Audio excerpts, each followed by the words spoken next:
हे दोस्तों नमस्कार। आप सबका स्वागत है हमारे यूट्यूब चैनल डियर गुरुजी पर। सो गाइज यहाँ पर आप सबके लिए टेस्ट आप सबके लिए तैयार है। और कल के लिए मैं माफ़ी चाहूँगा, कल मेरी तबीयत थोड़ी सी ख़राब थी, इसी वजह से कल टेस्ट नहीं हो पाया। पर आज का जो ये टेस्ट है ये बिल्कुल कंटिन्यू रहेगा। और मैं आपको बता देता हूँ कि मेरे मोबाइल में थोड़ी सी या मेरे नेटवर्क में थोड़ी सी प्रॉब्लम रहती है कि बहुत ज़्यादा लंबा जो लाइव टेस्ट है वो चल नहीं पाता है। इसलिए मैंने 20-20 क्वेश्चन करके 3 पार्ट में मैंने यहाँ पर लाइव टेस्ट को यहाँ पर आज वाला जो लाइव टेस्ट है वो 3 पार्ट में मैंने आपको डिवाइड किया है। तो 20 क्वेश्चन जैसे ही आपका यहाँ पर लाइव टेस्ट खत्म होगा, आप लोग जाइएगा कहीं मत। आपका अगला पार्ट जो होगा उसी के 5 मिनट बाद आपको फिर से हमारे ही चैनल पर वहाँ पर लाइव टेस्ट मिल जाएगा। आपको प्रीमियर के थ्रू मिलेगा, नोटिफिकेशन नहीं जाता है, लगातार तीनों लाइव का नहीं जाएगा, मुझे पता है। इसी वजह से मैं आपको बता देता हूँ कि आप लोगों को करना क्या है, मेरे चैनल पे बने रहना है, रिफ्रेश करते रहना है। जैसे ही ये वाला लाइव टेस्ट खत्म होगा वैसे ही आपको दूसरा जो टेस्ट है वो वहाँ मेरे चैनल पर आपको देखने को मिल जाएगा। बस आपको 5 मिनट का मिनिमम 5 मिनट का वेट करना, आपको देखने को मिल जाएगा। तो चलिए शुरू करते हैं इस वीडियो को। और इसके पहले आपको छोटी सी जानकारी देना चाहूँगा कि अगर आपने अभी तक हमें अनअकैडमी पर फॉलो नहीं किया है तो वहाँ पर आप फॉलो कर सकते हैं। फॉलो करने के लिए नीचे डिस्क्रिप्शन बॉक्स में आपको एक लिंक देखने को मिल जाएगा मेरी प्रोफाइल का, वहाँ पर क्लिक करके आप फॉलो कर सकते हैं। तो काफ़ी सारे लोग जुड़ गए हैं, सबको हाय हेलो। तो चलिए स्टार्ट करते हैं। तो पहला क्वेश्चन सामान्य जानकारी से, माफ़ कीजिएगा ये वाला टेस्ट नहीं है यहाँ पर, ये आपका टेस्ट यहाँ पर ये वाला आपका होने वाला है। तो सामान्य जानकारी से क्वेश्चन है, संविधान सभा के चुने हुए अध्यक्ष कौन थे। पहला क्वेश्चन आप सबके सामने यहाँ पर है। संविधान सभा के चुने हुए अस्थाई अध्यक्ष यहाँ पर होना चाहिए था, माफ़ कीजिएगा यहाँ पर पूरा क्वेश्चन टाइप नहीं हो पाया, बट यहाँ पर जो करेक्ट क्वेश्चन है मैं आप सबके सामने रिपीट कर दे रहा हूँ। संविधान सभा के चुने हुए अस्थाई अध्यक्ष कौन थे। चलिए जवाब दीजिए इसका। क्वेश्चन नंबर 101 का जवाब क्या हो जाएगा। चलिए इसका जवाब दीजिए, तब तक मैं थोड़ा सा देख लेता हूँ। सब लोग यहाँ पर जुड़ गए हैं और वीडियो को शेयर कर देता हूँ। चलिए इसका जो जवाब है वो आना शुरू हो गया है। तो दोस्तों संविधान सभा के चुने हुए जो अस्थाई सदस्य थे, चलिए इसके जो जी हाँ, इसके जो करेक्ट आंसर है सब लोग देना शुरू कर दिए हैं। तो यहाँ पर अगर देखा जाए तो संविधान सभा के जो चुने हुए अस्थाई अध्यक्ष थे वो कौन थे, डॉक्टर राजेंद्र प्रसाद थे। यानी कि इसका ऑप्शन नंबर जो सी है वो बिल्कुल करेक्ट हो जाएगा। समझ गए दोस्तों। चलिए बढ़ते हैं अगले क्वेश्चन की तरफ। क्वेश्चन नंबर आपका 102 है, प्रथम उत्तर प्रदेश प्रवासी दिवस किस दिन मनाया जाता है। क्वेश्चन नंबर 102 आप सबके सामने है। प्रथम उत्तर प्रदेश प्रवासी दिवस किस दिन मनाया गया, किस दिन मनाया गया था प्रथम उत्तर प्रदेश प्रवासी दिवस।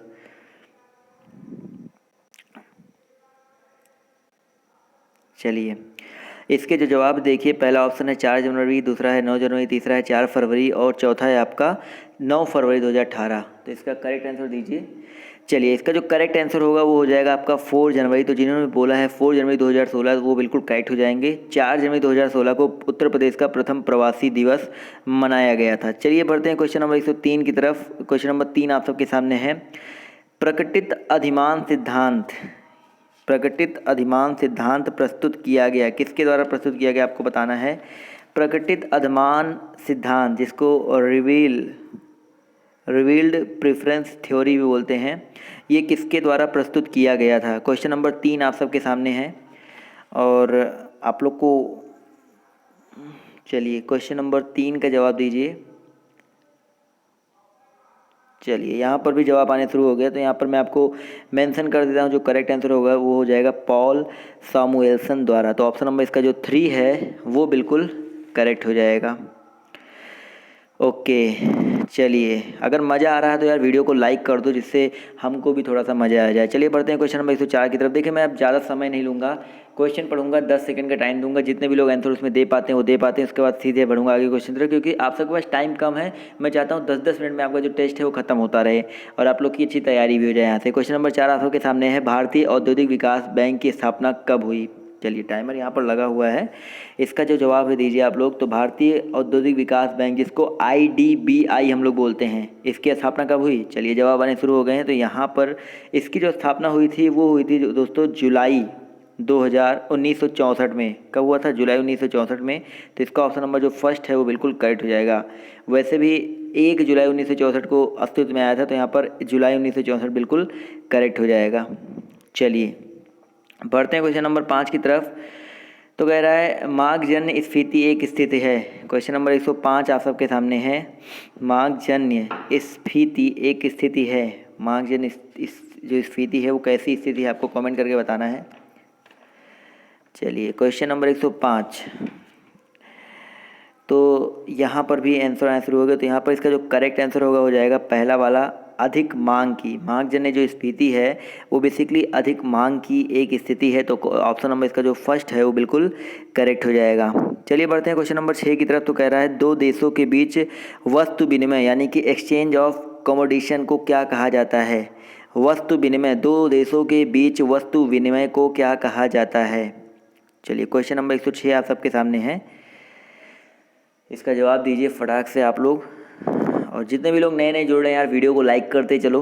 चलिए इसका जो जवाब हो जाएगा वो हो जाएगा द्विपक्षीय व्यापार, यानी कि ऑप्शन नंबर इसका जो सेकंड है वो बिल्कुल करेक्ट हो जाएगा। दो देशों के बीच वस्तु विनिमय यानी कि एक्सचेंज ऑफ कमोडिशन को हम लोग द्विपक्षीय व्यापार कहते हैं। तो ऑप्शन 2 इसका बिल्कुल करेक्ट हो जाएगा। चलिए बढ़ते हैं क्वेश्चन नंबर 7 की तरफ। तो क्वेश्चन नंबर 7 आप सबके सामने है। पौधों में प्रकाश संश्लेषण के उत्पादन कौन से हैं। क्वेश्चन नंबर 7 आप सबके सामने है। पौधों में प्रकाश संश्लेषण के उत्पादन कौन से हैं। चलिए इसका जवाब दीजिए, जल्दी से आप लोग इसका जवाब दीजिए, फिर मैं बढ़ता हूँ आगे क्वेश्चन तरफ। चलिए ये तो बहुत आसान क्वेश्चन है, इसका लोग सही सही जवाब भी दे रहे हैं। तो पौधों में प्रकाश संश्लेषण के उत्पादन जो होते हैं, उत्पाद जो होते हैं वो बेसिकली ऑक्सीजन होते हैं और कार्बोहाइड्रेट होते हैं। यानी कि ऑप्शन नंबर इसका जो 4 है ऑक्सीजन और कार्बोहाइड्रेट वो बिल्कुल करेक्ट हो जाएगा। चलिए बढ़ते हैं क्वेश्चन नंबर 8 की तरफ। तो क्वेश्चन नंबर 8 आप सबके सामने है। मानव हृदय में कक्षों की संख्या है। मानव हृदय में कक्षों यानी कि चैम्बर्स की संख्या कितनी है। क्वेश्चन नंबर 108 आप सबके सामने है। मानव हृदय में चैम्बर्स की संख्या कितनी है। ओके चलिए क्वेश्चन नंबर 108 का आंसर दीजिए आप लोग। क्वेश्चन नंबर 8 का मतलब मानव हृदय में कक्षों यानी कि चैम्बर्स की संख्या कितनी है। चलिए इसके भी जो जवाब है वो आने शुरू हो गए हैं। मानव हृदय में जो चैम्बर्स हैं बेसिकली वो 4 कक्षों में बटे होते हैं। तो इसका ऑप्शन नंबर जो फर्स्ट है वो बिल्कुल करेक्ट हो जाएगा। ऑप्शन नंबर फर्स्ट इसका करेक्ट हो जाएगा। 4 कक्षे होते हैं, ऊपर की ओर छोटे दाएं और बाएं आलिंद तथा नीचे की ओर बड़े दाएं और बाएं आलिंद होते हैं। समझ गए दोस्तों। चलिए बढ़ते हैं क्वेश्चन नंबर 109 की तरफ। तो कह रहा है ऑस्टियोसाइट पाए जाते हैं। ऑस्टियोसाइट पाए जाते हैं किस में पाए जाते हैं दोस्तों। क्वेश्चन नंबर 9 का जवाब दीजिए। ऑस्टियोसाइट पाए जाते हैं। चलिए 10 सेकंड के अंदर जवाब दीजिए। ऐसे क्वेश्चन आपको 10 सेकंड के अंदर ही करने हैं। 10 सेकंड के आपको 2 सेकंड लगाने चाहिए, लेकिन आप लोगों को यहाँ पर कमेंट करना है इसलिए 10 सेकंड दिया जाता है। तो चलिए इसके जो जवाब हैं वो आने शुरू हो गए हैं और सभी लोग बोल रहे हैं अस्थि में। तो जी हाँ, इसका जो पहला ऑप्शन है अस्थि वो बिल्कुल करेक्ट हो जाएगा। ऑस्टियोसाइट जो है वो अस्थि में पाए जाते हैं। तो ऑप्शन नंबर इसका जो फर्स्ट है वो बिल्कुल करेक्ट हो जाएगा। चलिए बढ़ते हैं क्वेश्चन नंबर 10 की तरफ। तो क्वेश्चन नंबर 10 आप सबके सामने है। सूची 1 का सूची 2 से मिलान करना है। और देखिए विटामिन B1 है, B2 है, B6 है, B12 है। तो यहाँ पर मिलान कैसे करते हैं। मिलान करते हैं पहले वाले से। देखिए यहाँ पर ऐसे तो सबका आंसर एक साथ दे नहीं पाएंगे। तो यहाँ पर विटामिन B1, चलिए सब लोग जवाब दीजिए। B1 को किससे मिलाएंगे। B1 को 1 2 3 4 ऑप्शन दिया गया है। इन चारों में से हम किस में मिलाएंगे B1 को। चलिए सब लोग बोल रहे हैं पहले का तीसरे से मिलाइए। तो जी हाँ, B1 जो हो जाएगा वो थायमीन हो जाएगा। थायमीन हाइड्रोक्लोराइड जो बिल्कुल करेक्ट हो जाएगा। अब बताइए विटामिन B2 को किससे मिलाएं। चलिए विटामिन B2 सब लोग बोल रहे हैं 2, कुछ लोग बोल रहे हैं 4 ज़्यादा आ रहे हैं इसमें। तो B2 को हम लोग मिलाएंगे राइबोफ्लेविन से। तो यहाँ पर ऑप्शन नंबर 4 इसका करेक्ट हो जाएगा। जी हाँ बिल्कुल सही चल रहे हैं। अब बताइए विटामिन B6 को किससे मिलाएं। विटामिन B6 को किससे मिलाना है। चलिए विटामिन B6 को किससे मिलाना है। चलिए यहाँ पर भी सब लोग बोल रहे हैं पहला यानी कि पायरिडॉक्सिन, ये बिल्कुल करेक्ट हो जाएगा। अब बताना है भाई विटामिन B12 को किससे मिलाना है। विटामिन B12, चलिए विटामिन B12 को किससे मिलाएं। चलिए विटामिन B12 के भी ऑप्शन जो है वो आने शुरू हो गए हैं। तो यहाँ पर एक ही बचा हुआ, तो इसे मिला देंगे हम लोग साइनोकोबालामिन से। तो यानी कि ऑप्शन यहाँ पर हो जाएगा 3 4 1 2। तो 3 4 1 2 कहाँ पर है भाई। 3 4 1 2 यानी कि ऑप्शन नंबर इसका जो 4 है 3 4 1 2 बिल्कुल करेक्ट हो जाएगा। चलिए बढ़ते हैं अगले क्वेश्चन तरफ। क्वेश्चन नंबर आपका 11 है। मानवों में स्वादेंद्रिया, यहाँ पर थोड़ा सा मिस प्रिंट हो गया, मैं यहाँ पर इसको करेक्ट कर देता हूँ। मानव में बेसिकली यहाँ पर क्या होना चाहिए था, यहाँ पर होना चाहिए था मानव में जो मानव होते हैं उस उनमें जो स्वादेंद्रियाँ होती हैं डॉट डॉट डॉट का पता लगाते हैं। स्वादेंद्रियाँ किसका पता लगाती हैं, यहाँ पर स्वाद इंद्रियाँ, ये भी सही है वैसे, ज़्यादा मिसप्रिंट नहीं हुआ। स्वाद इंद्रिया कर दो या स्वाद इंद्रिया, बात तो एक ही हुई, बस यहाँ पर ये मिसप्रिंट हुआ है। मानव होता है, मानवों नहीं होता है, तो मानवों यानी कि मनुष्यों में स्वाद इंद्रियाँ किसका पता लगाती हैं, ये तो बहुत आसान है। स्वाद इंद्रियाँ किसका पता लगाती हैं, चलिए स्वाद इंद्रिया भाई किसका, नाम से ही कंफर्म हो जा रहा है, मानव में जो स्वाद इंद्रियां होती हैं किसका पता लगाती हैं, स्वाद से ही कंफर्म है। ऑप्शन नंबर फर्स्ट इसका सब लोग बिल्कुल करेक्ट बोल रहे हैं, स्वाद इंद्रिया स्वाद का पता लगाती हैं यहाँ पर ये। चलिए ऑप्शन नंबर इसका जो फर्स्ट है वो करेक्ट हो जाएगा। क्वेश्चन नंबर 12 आप सबके सामने है, भारत के संविधान की उद्देशिका में कितने प्रकार के न्याय की व्यवस्था की गई है। क्वेश्चन नंबर 12 आप सबके सामने है, भारत के संविधान की उद्देशिका में कितने प्रकार के न्याय की व्यवस्था की गई है। क्वेश्चन नंबर 12 का जवाब दीजिए, भारत के संविधान की उद्देशिका में कितने प्रकार के न्याय की व्यवस्था की गई है। चलिए इसके जो जवाब हैं वो आने शुरू हो गए हैं। तो भारत के संविधान में, चलिए इसका जो करेक्ट आंसर होगा हो जाएगा 3। जी हाँ, भारत के संविधान की उद्देशिका अथवा प्रस्तावना में 3 प्रकार के न्याय की व्यवस्था की गई है, सामाजिक, आर्थिक और राजनीतिक न्याय। समझ गए, तो ऑप्शन नंबर इसका जो 2 है यानी कि ऑप्शन नंबर 2 यानी कि 3 ये बिल्कुल करेक्ट हो जाएगा। चलिए बढ़ते हैं क्वेश्चन नंबर 113 की तरफ। तो कह रहा है एल्यूमिनियम किससे प्राप्त किया जाता है।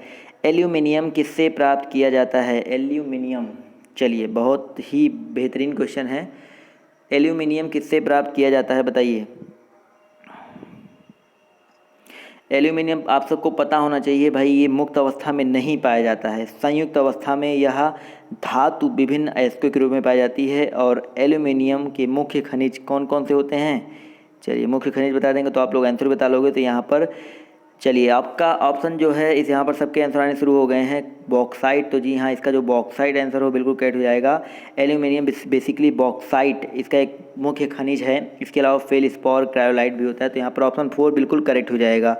चलिए आते हैं क्वेश्चन नंबर 14 पर। तो कह रहा है किसी तत्व के रासायनिक गुण निम्न में से कौन तय करता है। क्वेश्चन नंबर 14 है आप सबके सामने, किसी तत्व के रासायनिक गुण निम्न में से कौन तय करता है। किसी तत्व के रासायनिक गुण निम्न में से कौन तय करता है। चलिए रासायनिक जो गुण होता है वो नाभिक के बाहर विचरण करने वाले किसके द्वारा, चलिए सभी लोग बोल रहे हैं ऑप्शन 2 यानी कि इलेक्ट्रॉनों की संख्या। तो ऑप्शन इसका जो बी है दूसरा है, इलेक्ट्रॉनों की संख्या, वो बिल्कुल करेक्ट हो जाएगी। किसी तत्व के रासायनिक गुण जो होते हैं वो नाभिक के बाहर विचरण करने वाले इलेक्ट्रॉनों की संख्या द्वारा तय किए जाते हैं। तो ऑप्शन नंबर इसका जो 2 है वो बिल्कुल करेक्ट हो जाएगा। चलिए बढ़ते हैं क्वेश्चन नंबर 115 की तरफ। तो कह रहा है उत्तर प्रदेश में शेर सफारी स्थित है। उत्तर प्रदेश में शेर सफारी स्थित है, कहाँ पे स्थित है भाई। क्वेश्चन नंबर 15 आप सबके सामने है, उत्तर प्रदेश में शेर सफारी कहाँ पर स्थित है।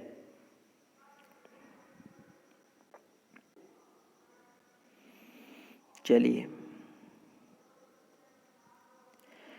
क्वेश्चन नंबर 115 आप सबके सामने, उत्तर प्रदेश में, चलिए इसके भी जो जवाब आने हैं वो शुरू हो गए हैं। उत्तर प्रदेश में जो शेर सफारी वो बेसिकली कहाँ पर स्थित है, जी हाँ इटावा में स्थित है। तो ऑप्शन नंबर इसका जो 4 है वो बिल्कुल करेक्ट हो जाएगा। इटावा में बब्बर शेर प्रजनन केंद्र एवं लायन सफारी पार्क विकसित किया जा रहा है। चलिए आते हैं क्वेश्चन नंबर 16 पर। 16 सबके सामने है, एसी को डीसी रूपांतरित करने के लिए प्रयुक्त साधन को कहते हैं। एसी को डीसी रूपांतरित करने के लिए प्रयुक्त साधन को कहते हैं।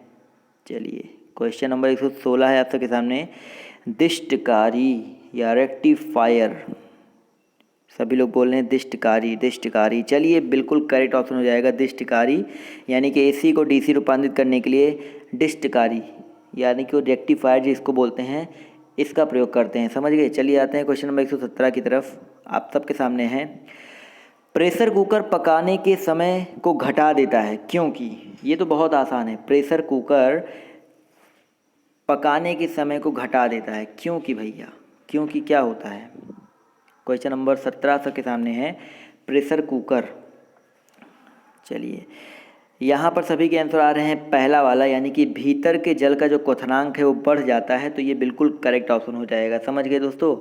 ऑप्शन नंबर इसका जो फर्स्ट है वो बिल्कुल करेक्ट हो जाएगा। कमरे के सामान्य ताप एवं वायु दाब पर जल जो होता है वो 100 डिग्री सेंटीग्रेड पर उबलता है।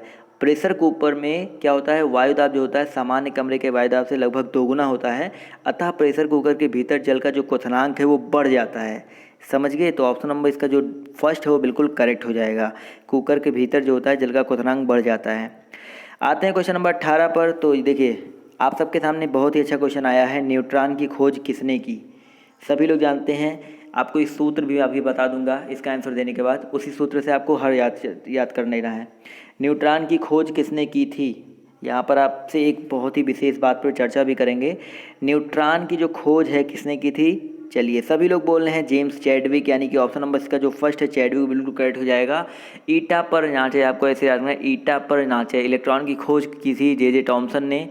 पर नाचे प्रोटॉन की खोज रदरफोर्ड। देखिए प्रोटॉन की खोज काफ़ी लोग डाउट में रहते हैं, भाई गोल्डस्टीन ने की थी, गोल्डस्टीन ने की थी, क्योंकि काफ़ी सारे किताबों में गोल्डस्टीन दिया गया है। लेकिन मैं आपको यहाँ पर एक चीज़ क्लियर करके बता देता हूँ, जो गोल्डस्टीन था उसने प्रोटॉन की खोज नहीं की थी। प्रोटॉन की खोज जो है वो रदरफोर्ड ने की थी। गोल्डस्टीन ने तो कैनॉल रे की खोज की थी, जिसके अंदर प्रोटॉन की जो प्रोटॉन के जो तत्व है वो पाए जाते हैं।